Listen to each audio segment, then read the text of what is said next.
வணக்கம். இன்றைக்கி நம்ம பார்க்க போகிற சமையல் என்னென்னு பார்த்தீங்கன்னா, ஒரு 6 வகையான சைட் டிஷ் ரெசிபி தான் பார்க்க போகிறோம். இது எல்லாமே இட்லி, தோசை, சப்பாத்தி எல்லாத்துக்குமே சூப்பராக இருக்கும். செய்கிறது ரொம்ப ஈஸியாகவும் இருக்கும். எப்பயும் போல் ஒரே மாதிரி பண்ணாமல் இது மாதிரி டிஃப்ரெண்ட்டாக செஞ்சு பாருங்கள். வாங்க இந்த அருமையான 6 வகையான சைட் டிஷ் ரெசிபி எப்படி செய்யலாங்கிறத பார்க்கலாம். அப்புறம் மாதிரி பன்னீர் கிரேவி, ரொம்ப சிம்பிளான பன்னீர் கிரேவி, டேஸ்ட்டு சூப்பராக இருக்கும். பேன் எடுத்துக்கலாம். தேவையான அளவுக்கு எண்ணெய் சேர்த்துக்கலாம். எண்ணெய் நல்லா சூடானதும் பட்டை, கிராம்பு, ஏலக்காய், கல்பாசி இது எல்லாத்தையும் சேர்த்துக்கலாம். அது கூடவே ஒரு டீஸ்பூன் போல் சோம்பு சேர்த்துக்கலாம். இப்போ இது நல்லா பொரியவும் மீடியம் சைஸாக ஒரு பெரிய வெங்காயம் பொடியாக கட் பண்ணதை சேர்த்துக்கலாம்.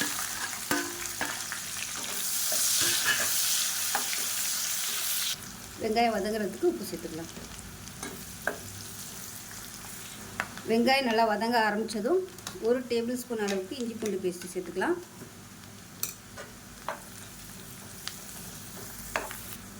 இப்போ இஞ்சி பூண்டு பேஸ்ட் நல்லா வதங்கிடுச்சு.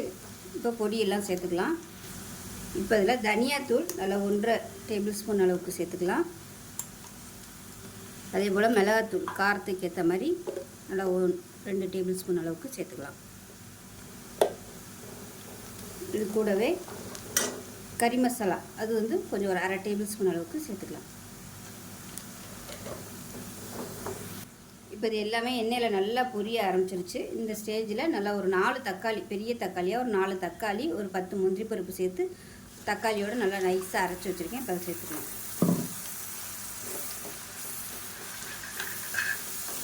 இது நல்லா எண்ணெய் பிரிஞ்சு வர அளவுக்கு வதக்கி விட்டுக்கலாம். இப்போ மிக்சியை அலசிட்டு கொஞ்சமாக தண்ணி சேர்த்துக்கலாம்.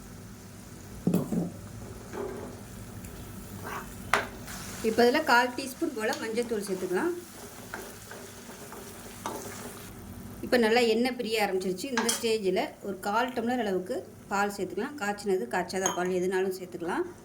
இதுக்கு பதிலாக நீங்கள் ஃப்ரெஷ் க்ரீம் சேர்த்துக்கோங்க, நல்லாயிருக்கும். நான் அதுக்கு பதிலாக பால் சேர்த்துருக்கேன். இப்போ நல்லா கொதிக்க ஆரம்பிக்கட்டும். இப்போ இதில் கொஞ்சமாக உப்பு சேர்த்துக்கலாம். உப்பு டேஸ்ட் பண்ணி பார்த்துக்கிட்டு சேர்த்துக்கோங்க. இப்போ பாருங்கள் நல்லா எண்ணெய் பிரிய ஆரம்பிச்சிருச்சு. இந்த ஸ்டேஜில் தண்ணி சேர்த்துக்கலாம். நல்லா சூடான தண்ணியாக சேர்த்துக்கோங்க. கிரேவி திக்னஸ் பார்த்துக்கிட்டு தண்ணி சேர்த்துக்கோங்க, ரொம்ப ஊற்றிட வேணாம். நல்லா கலந்து விட்டுட்டு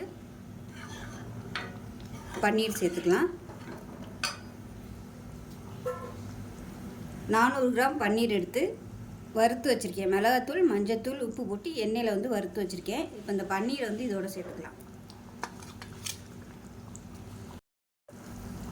இப்போ பன்னீர் சேர்த்துட்டு நல்லா கலந்து விட்டுட்டு அடுப்பு நல்லா குறைச்சி வச்சிடலாம்.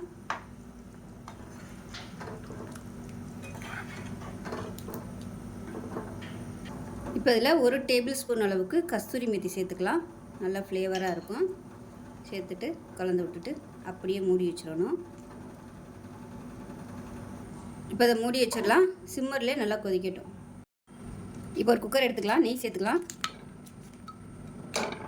அது கூடவே கொஞ்சம் நெய்யும் சேர்த்துக்கலாம், அதாவது எண்ணெய் சேர்த்துக்கலாம். எண்ணெய் சூடானதும் ஒரு சின்ன துண்டு பட்டை, பிரியாணி ஏலக்காய், 3 கிராம்பு சேர்த்துக்கலாம். இப்போ மசாலா போட்டு நல்லா பொரிய ஆரம்பிக்கணும். இப்போ மசாலா எல்லாமே நல்லா பொரிய ஆரம்பிச்சிச்சு. ஒரு கைப்பிடி அளவுக்கு புதினா இலை சேர்த்துக்கலாம்.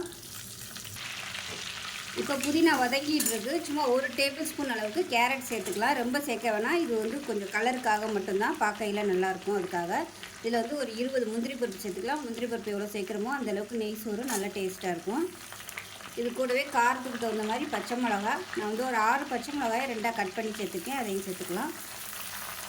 அது கூடவே மீடியம் சைஸாக 2 பெரிய வெங்காயம் நீளமான இருக்குனதை சேர்த்துக்கலாம்.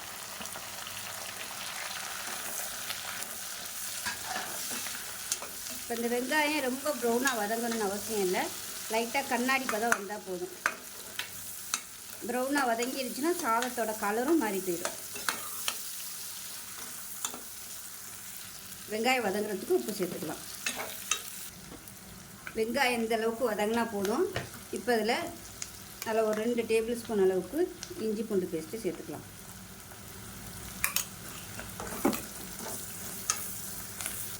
இஞ்சி பூண்டு பேஸ்ட் நல்லா வதங்கிடுச்சு. மீடியம் சைஸாக 2 தக்காளி, ரொம்ப பொடியாக கட் பண்ண வேணாம், பெருசாகவே கட் பண்ணிக்கலாம். தக்காளி ரொம்ப குழையக்கூடாது, லைட்டாக வதக்கினா போதும். தக்காளி லேசாக வதக்கியாச்சு. இப்போ இதில் 1.5 டம்ளர் அளவுக்கு தண்ணி சேர்த்துக்கலாம். நான் 1 டம்ளர் அளவுக்கு அரிசி எடுத்திருக்கேன், ஜீரக சம்பா அரிசி. அதுக்கு வந்து 1.5 டம்ளர் தண்ணி சேர்த்துக்கலாம். அது கூடவே ஒரு எக்ஸ்ட்ரா 1/4 டம்ளர் வர மாதிரி பால் சேர்த்துக்கலாம். இது வந்து நல்ல ஒரு ஃப்ளேவர் கொடுக்கும் நெய் சாதத்துக்கு. அது நல்லா கலந்து விட்டுட்டு கொஞ்சம் கொதிக்கட்டும். இப்போ கொஞ்சமாக உப்பு சேர்த்துக்கலாம். இப்போ லைட்டாக கொதிக்க ஆரம்பிக்குது. இந்த ஸ்டேஜில் அரிசியை சேர்த்துக்கலாம். ஜீரக சம்பா அரிசி நல்லா 1/2 மணி நேரம் ஊற வச்சு வச்சுருக்கேன், அதை சேர்த்துக்கலாம். இப்போ இதில் கரம் மசாலா சேர்த்துக்கலாம். பட்டை, கிராம்பு, ஏலக்காய் பொடி பண்ணதை சேர்த்துருக்கேன். நல்லா கலந்து விட்டுட்டு குக்கரை மூடி வச்சிடலாம். மூடி வச்சுட்டு 2 விசில் விட்டுட்டு ஸ்டீம் போனதுக்கப்புறம் பார்க்கலாம். இப்போ கிரேவி எப்படி இருக்குன்னு பார்க்கலாம். பாருங்கள், அப்படியே எண்ணெயெல்லாம் சூப்பராக வெளியே வந்துருச்சு பாருங்கள். கரெக்டான ஸ்டேஜில் இருக்குது. இப்போ இதை வந்து அமர்த்திடலாம்.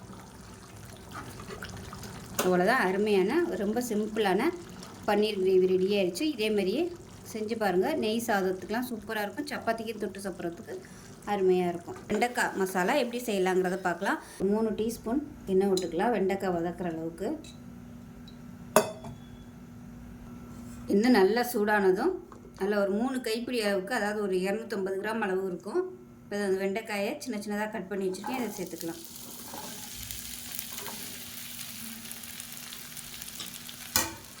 இப்போ இதை நல்லா வதக்கி எடுக்கணும். இப்போ பாருங்கள், வெண்டைக்காய் நல்லா வதங்கிடுச்சு. வேறு பிளேட்டுக்கு மாற்றிக்கலாம். இப்போ ஒரு பவுலில் 1 கப் அளவுக்கு நல்ல கெட்டியான தயிர் எடுத்திருக்கேன். 1 டேபிள் ஸ்பூன் அளவுக்கு இஞ்சி பூண்டு பேஸ்ட் வந்து போட்டுக்கலாம். இதோட மிக்ஸ் பண்ணிக்கலாம். நல்லா கெட்டி இல்லாமல் நல்லா அடித்து வச்சுக்கோங்க. அது தனியாக இருக்கட்டும். இப்போ தேவையான அளவுக்கு எண்ணெய் சேர்த்துக்கலாம். எண்ணெய் சூடானு 1 டீஸ்பூன் கடுகு சேர்த்துக்கலாம். 1 டீஸ்பூன் சீரகம் சேர்த்துக்கலாம். கருவேப்பிலை சேர்த்துக்கலாம். பெரிய வெங்காயம் பொடியாக கட் பண்ணதை சேர்த்துக்கலாம்.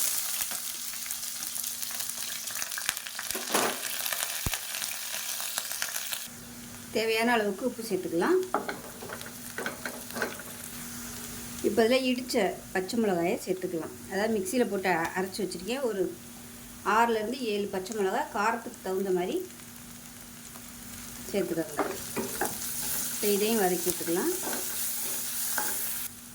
பச்சை மிளகாயை சேர்த்து நல்லா வதக்கியாச்சு. இப்போ இதில் நல்லா ஒரு 3/4 டேபிள் ஸ்பூன் அளவுக்கு மிளகாத்தூள் சேர்த்துக்கலாம். இது கூடவே கொஞ்சமாக மஞ்சள்தூள் சேர்த்துக்கலாம். ஒரு 1/4 டேபிள் ஸ்பூன் மஞ்சள்தூள், 3/4 டேபிள் ஸ்பூன் தனியாத்தூள் சேர்த்துக்கலாம். இப்போ எல்லாத்தையும் எண்ணெயில் வதக்கி விட்டுட்டு நம்ம அடித்து வச்சுருக்க தயிர் சேர்த்துக்கலாம். நம்ம அடித்து வச்சுருக்க அந்த தயிர் அப்படியே இதில் சேர்த்துடலாம்.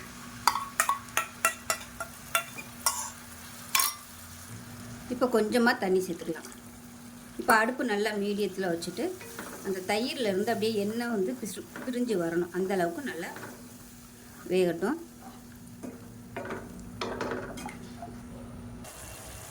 இப்போ பாருங்கள், தயிர்லேருந்து நல்லா எண்ணெய் பிரிஞ்சு வந்துருச்சு. இப்போ நம்ம வதக்கி வச்சுருக்க இந்த வெண்டைக்காயை சேர்த்துக்கலாம்.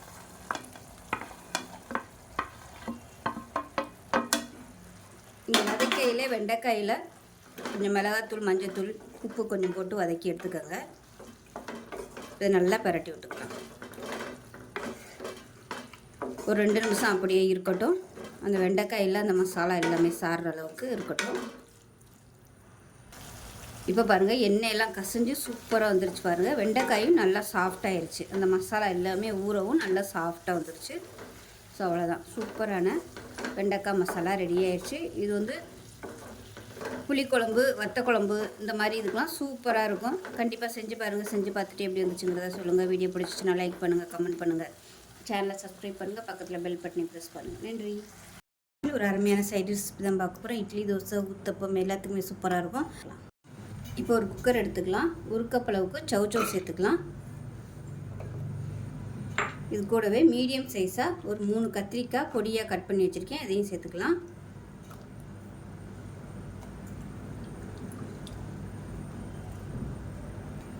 இப்போ இதில் பொடியாக கட் பண்ண வெங்காயம் சேர்த்துக்கலாம். நான் வந்து பெரிய வெங்காயம் சேர்த்துருக்கேன். நீங்கள் சின்ன வெங்காயம் கூட சேர்த்துக்கோங்க. பொடியாக கட் பண்ணிவிட்டு சேர்த்துக்கோங்க. இது கூடவே ஒரு 3 பச்சை மிளகா, ஒரு 5-6 பல் பூண்டு சேர்த்துக்கலாம். மீடியம் சைஸாக 2 தக்காளி நல்லா பொடியாக கட் பண்ணி வச்சுருக்கேன், அதையும் சேர்த்துக்கலாம். இது கூடவே பொடியாக கட் பண்ண கொத்தமல்லி இலை ஒரு கைப்பிடி அளவுக்கு சேர்த்துக்கலாம். இப்போ இதில் காரத்துக்கு ஏற்ற மாதிரி மிளகாத்தூள் சேர்த்துக்கலாம். ஒரு 2 டீஸ்பூன் அளவுக்கு மிளகாத்தூள் சேர்த்துக்கலாம். 1/4 டீஸ்பூன் போல் மஞ்சள்தூள் சேர்த்துக்கலாம். 1 டீஸ்பூன் உப்பு சேர்த்துக்கலாம். 1 டீஸ்பூன் வீட்டில் வச்சுருக்க குழம்பு மிளகாத்தூள் சேர்த்துக்கோங்க. இல்லைன்னா வெறும் தனியாத்தூள் கூட சேர்த்துக்கலாம். இப்போ இதில் ஒரு 3 கப் அளவுக்கு தண்ணி சேர்த்துக்கலாம். அதாவது 3 டம்ளர் அளவுக்கு தண்ணி சேர்த்துக்கோங்க. 300 ml அளவு இருக்கும். இப்போ நல்லா கலந்து விட்டுட்டு குக்கரை மூடி வச்சிடலாம். இப்போ குக்கர் மூடியாச்சு. மூடிட்டு கேஸ் ஆன் பண்ணிட்டு நல்லா ஒரு 5 விசில் விட்டுட்டு ஸ்டீம் போனதுக்கப்புறம் பார்க்கலாம். இப்போ விசில் விட்டு ஸ்டீம் போயிடுச்சு. எப்படி இருக்குன்னு பார்க்கலாம். இப்போ பார்த்திங்கன்னா இந்த மாதிரி தான் இருக்கும். இந்த மாதிரி மேஷர் வச்சு எல்லாத்தையும் நல்லா மசிச்சு விட்டுக்கலாம்.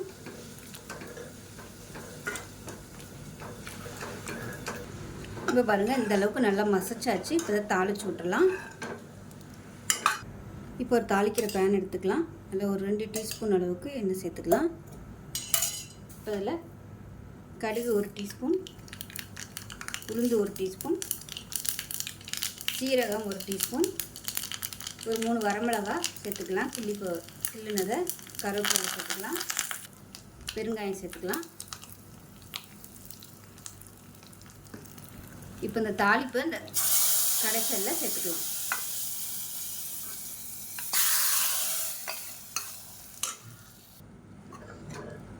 அவ்வளோதான். சூப்பரான சௌச்சௌ கத்திரிக்காய் போட்ட கடையில் ரெடி ஆகிடுச்சு. இட்லிக்கு தொட்டு சாப்பிட்டிங்கன்னா சூப்பராக இருக்கும். ஸோ இதே மாதிரி செஞ்சு பாருங்கள்.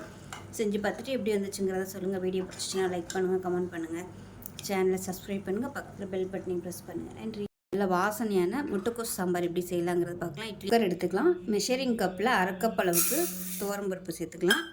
இது கூடவே 1/4 கப் அளவுக்கு பாசிப்பயிறு சேர்த்துக்கலாம். அதாவது பாசிப்பருப்பு சேர்த்துக்கலாம். இதை நல்லா கழுவிட்டு வந்துட்டு பார்க்கலாம். இப்போ நல்லா சுத்தம் பண்ணிட்டு வந்துட்டேன். சுத்தம் பண்ணிவிட்டு நல்லா ஒரு 3 கப் அளவுக்கு தண்ணி சேர்த்துருக்கேன். இப்போ கொஞ்சமாக மஞ்சள் தூள் சேர்த்துக்கலாம். இப்போ கொஞ்சமாக எண்ணெய் விட்டுக்கலாம் பொங்கி ஊற்றாமல் இருக்கிறதுக்காக. இப்போ குக்கரை மூடி வச்சுட்டு நல்லா ஒரு 4 விசில் விட்டுட்டு ஸ்டீம் போனதுக்கப்புறம் பார்க்கலாம். இப்போ ஒரு கடாயை எடுத்துக்கலாம். தேவையான அளவுக்கு எண்ணெய் சேர்த்துக்கலாம். இப்போ எண்ணெய் நல்லா சூடாயிடுச்சு. மீடியம் சைஸாக ஒரு பெரிய வெங்காயம் பொடியாக கட் பண்ணதை சேர்த்துக்கலாம். அது கூடவே நல்லா ஒரு 5 பச்சை மிளகாயை 2ஆக கீறிட்டு சேர்த்துக்கலாம். இது கூடவே நல்லா ஒரு 3 பல் பூண்டு பொடியாக கட் பண்ணி வச்சுருக்கேன். அதையும் சேர்த்துக்கலாம்.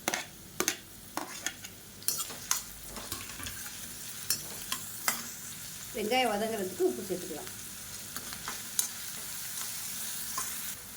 இப்போ பாருங்கள் வெங்காயம் பச்சை மிளகாய் எல்லாமே லேசாக வதங்கிடுச்சு. மீடியம் சைஸாக ஒரு தக்காளி பொடியாக கட் பண்ணதை சேர்த்துக்கலாம். இப்போ வெங்காயம் நல்லா வதங்கிடுச்சு. வெங்காயம் தக்காளி எல்லாம் இப்போ நல்லா 1 டேபிள் ஸ்பூன் அளவுக்கு குழம்புத்தூள் சேர்த்துக்கலாம். குழம்புத்தூள் இல்லை சாம்பார் தூள் கொஞ்சமாக சேர்த்துக்கோங்க. இதையும் சேர்த்து நல்லா வதக்கி விட்டுக்கலாம்.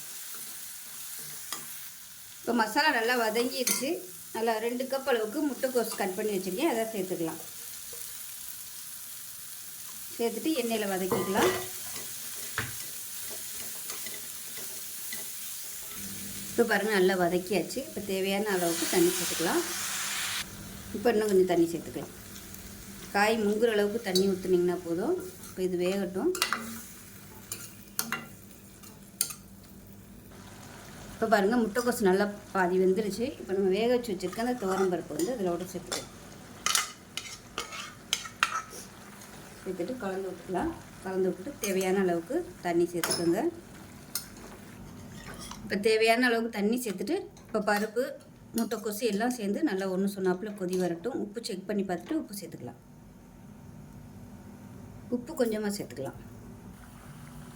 இப்போ பாருங்கள் சாம்பார் வந்து நல்லா ரெடி ஆகிடுச்சு. முட்டைக்கோஸ் சாம்பார். இப்போ இதுக்கு வந்து தாளிப்பு கொடுத்துடலாம். நான் வந்து தாளிப்பு வடகம் போட்டு தாளித்து வச்சுருக்கேன். அதாவது கருவடகம், கருவேப்பிலை, 2 வரமிளகாய் போட்டிருக்கேன். இப்போ உங்கள்கிட்ட தாளிப்பு வடகம் இல்லைன்னா வெறும் கடுகு, சீரகம், வெந்தயம் தாளித்து சேர்த்துக்கோங்க. ஸோ சூப்பரான முட்டைக்கோஸ் சாம்பார் ரெடியாக ஆயிடுச்சு. சப்பாத்திக்கெலாம் இது மாதிரி தொட்டு சாப்பிட்டிங்கன்னா அட்டகாசமாக இருக்கும். செஞ்சு பாருங்கள். செஞ்சு பார்த்துட்டு எப்படி வந்துச்சுங்கிறத சொல்லுங்கள். வீடியோ பிடிச்சிச்சின்னா லைக் பண்ணுங்கள், கமெண்ட் பண்ணுங்கள், சேனலை சப்ஸ்கிரைப் பண்ணுங்கள், பக்கத்தில் பெல் பட்டனை ப்ரெஸ் பண்ணுங்கள். நன்றி. சூப்பரான உடச்சி விட்ட முட்டை குருமா எப்படி செய்யலாங்கிறத பார்க்கலாம். டேஸ்ட் ஒரு மிக்ஸி ஜார் எடுத்துக்கலாம். மெஷரிங் கப்பில் 3/4 கப் அளவுக்கு துருவின தேங்காய் சேர்த்துக்கலாம். இது கூடவே 1/4 டீஸ்பூன் கசகசா, 1 டேபிள் ஸ்பூன் வர மாதிரி வறுக்காத வேர்க்கடலை சேர்த்துருக்கேன். இது கூடவே ஒரு 10 முந்திரி பருப்பு சேர்த்துக்கலாம். 1/4 டீஸ்பூன் போல் சோம்பு சேர்த்துக்கலாம். இப்போ இதில் கரம் மசாலா சேர்த்துக்கலாம். பட்டை, கிராம்பு, ஏலக்காய் இது 3 மட்டுமே பொடிச்சு வச்சுருக்கேன். இது இல்லைன்னா நீங்கள் ஒரு சின்ன துண்டு பட்டை, ஒரு ஏலக்காய், ஒரு 2 கிராம்பு சேர்த்துக்கோங்க. இப்போ இதை சேர்த்துக்கலாம். இப்போ இது எல்லாத்தையுமே தண்ணி ஊற்றி நல்லா நைஸாக அரைச்சிக்கலாம். இப்போ ஒரு குக்கர் எடுத்துக்கலாம். தேவையான அளவுக்கு எண்ணெய் சேர்த்துக்கலாம்.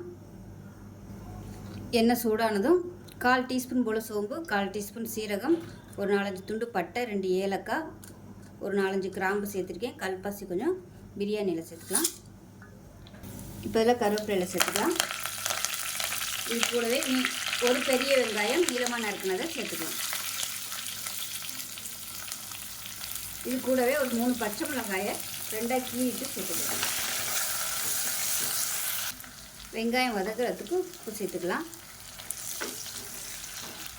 வெங்காயம் நல்லா வதங்கிடுச்சு. 1 டேபிள் ஸ்பூன் இஞ்சி பூண்டு பேஸ்ட் சேர்த்து வதக்கி விட்டுக்கலாம். இஞ்சி பூண்டு பேஸ்ட் நல்லா வதங்கிடுச்சு. மீடியம் சைஸாக 2 தக்காளி சேர்த்துக்கலாம். தக்காளி வதங்கிட்டு இருக்கும்போது ஒரு கைப்பிடி புதினா, கொத்தமல்லி சேர்த்துக்கலாம். இது சால்னாக்கு நல்ல ஒரு ஃப்ளேவர் கொடுக்கும். தக்காளி நல்லா மசிய ஆரம்பிச்சிருச்சு. 1.5 டேபிள் ஸ்பூன் தனியாத்தூள் சேர்த்துக்கலாம். அதே மாதிரி 1.5 டேபிள் ஸ்பூன் மிளகாத்தூள் சேர்த்துக்கலாம். 1/4 டேபிள் ஸ்பூன் மஞ்சள்தூள் சேர்த்துக்கலாம். இப்போ தக்காளி நல்லா வதங்கிடுச்சு. தக்காளி மசாலா எல்லாமே இப்போ நம்ம அரைச்சி வச்சுருக்க இந்த தேங்காய் பேஸ்ட்டை சேர்த்துக்கலாம். இப்போ மிக்ஸி அலசிட்டு தண்ணி சேர்த்துக்கலாம். இப்போ இன்னும் கொஞ்சம் தண்ணி சேர்த்துக்கலாம். இப்போ உப்பு சேர்த்துக்கலாம். இப்போ குருமா நல்லா கொதிக்க ஆரம்பிக்குது. இப்போ ஒரு 4 முட்டையை உடைச்சிட்டு சேர்த்துக்கலாம். அப்படியே அதில்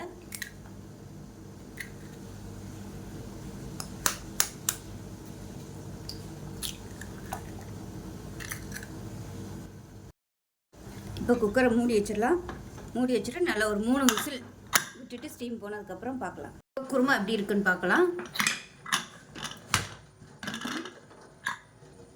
பாருங்கள், குருமா பார்க்கவே சூப்பராக இருக்குது. முட்டையும் நல்லா சூப்பராக வந்துருச்சு பாருங்கள். இட்லி, தோசை, சப்பாத்தி சூப்பராக இருக்கும். அது ரொம்பவும் தண்ணியாக இல்லை, ரொம்பவும் கெட்டியாக இல்லை, அருமையாக இருக்குது. முட்டை உடச்சி ஊற்றிருக்கனால நல்லா கெட்டியாக இருக்குது. ஸோ அவ்வளோதான். இதே மாதிரியே செஞ்சு பாருங்கள். செஞ்சு பார்த்துட்டு எப்படி வந்துச்சுங்கிறத சொல்லுங்கள். வீடியோ பிடிச்சிச்சின்னா லைக் பண்ணுங்கள், கமெண்ட் பண்ணுங்கள், சேனலை சப்ஸ்கிரைப் பண்ணுங்கள், பக்கத்தில் பெல் பட்டனையும் ப்ரெஸ் பண்ணுங்கள். நன்றி. சிக்கன் கிரேவி எப்படி செய்யலாங்கிறத பார்க்கலாம். வேறு எடுத்துக்கலாம். இதில் வந்து 2 பச்சை மிளகாயை உடச்சிட்டு சேர்த்துக்கலாம். இது கூடவே ஒரு 3 பல் பூண்டு சேர்த்துக்கலாம். சின்ன பீஸாக ஒரு 5-6 பீஸ் வர மாதிரி இஞ்சி சேர்த்துக்கலாம். ஒரு 2 டேபிள் ஸ்பூன் வர மாதிரி பெரிய வெங்காயம் நல்லா எண்ணெயில் போட்டு வறுத்து வச்சுருக்கேன். இதை சேர்த்துக்கலாம். இப்போ இது எல்லாத்தையுமே நல்லா நைஸாக அரைச்சிக்கலாம். இப்போ ஒரு பவுல் எடுத்துக்கலாம். இதில் பார்த்தீங்கன்னா ஒரு 1/4 கிலோ அளவுக்கு சிக்கன் எடுத்திருக்கேன். இதை சேர்த்துக்கலாம். இப்போ இந்த சிக்கனில் ஒரு 1/4 டீஸ்பூன் போல் மஞ்சள்தூள் சேர்த்துக்கலாம். அதில் 1/2 டீஸ்பூன் போல் தனியாத்தூள், அதே மாதிரி காரத்துக்கு தேவையான அளவுக்கு 3/4 டேபிள் ஸ்பூன் அளவுக்கு மிளகாத்தூள், 1/4 டேபிள் ஸ்பூன் உப்பு சேர்த்துக்கலாம். இது கூடவே 1/4 டேபிள் ஸ்பூன் மிளகுத்தூள் சேர்த்துக்கலாம். 1/4 டேபிள் ஸ்பூன் கரம் மசாலா சேர்த்துக்கலாம். இது கூடவே நல்லா ஒரு 2 டேபிள் ஸ்பூன் வர மாதிரி தயிர் சேர்த்துக்கலாம். இப்போ இது கூடவே நம்ம அரைச்சி வச்சுருந்து இந்த மசாலாவையும் சேர்த்துக்கலாம். மிக்சியில் அரைச்ச இந்த வெங்காயம், இஞ்சி, பூண்டு, பச்சை மிளகாய் பேஸ்ட்டை சேர்த்துக்கலாம். இப்போ மிக்சியை அலசிட்டு கொஞ்சமாக தண்ணி சேர்த்துக்கலாம். இப்போ இது எல்லாத்தையுமே நல்லா பிசைஞ்சு விட்டுக்கலாம். பிசைஞ்சிட்டு நல்லா ஒரு 10 நிமிஷம் ஊறட்டும். 10லேருந்து ஒரு 15 நிமிஷம் நல்லா ஊறட்டும். ஊறினதுக்கப்புறம் பார்க்கலாம். இப்போ ஒரு குக்கர் எடுத்துக்கலாம். தேவையான அளவுக்கு எண்ணெய் சேர்த்துக்கலாம். எண்ணெய் நல்லா சூடானதும் நம்ம ஊற வச்சு வச்சுருக்கிற இந்த சிக்கனை அப்படியே சேர்த்துக்கலாம்.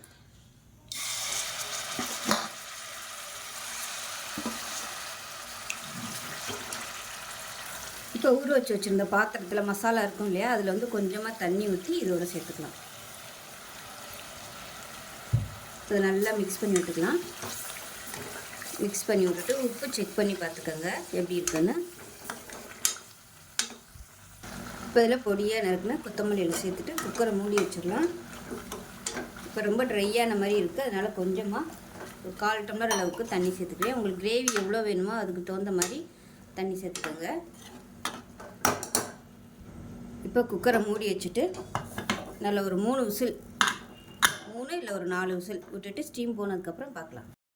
இப்போ பாருங்கள், நல்லா ஒரு 4 விசில் விட்டுட்டு ஸ்டீம்லாம் இறங்கிடுச்சு. எப்படி இருக்குன்னு பார்க்கலாம்.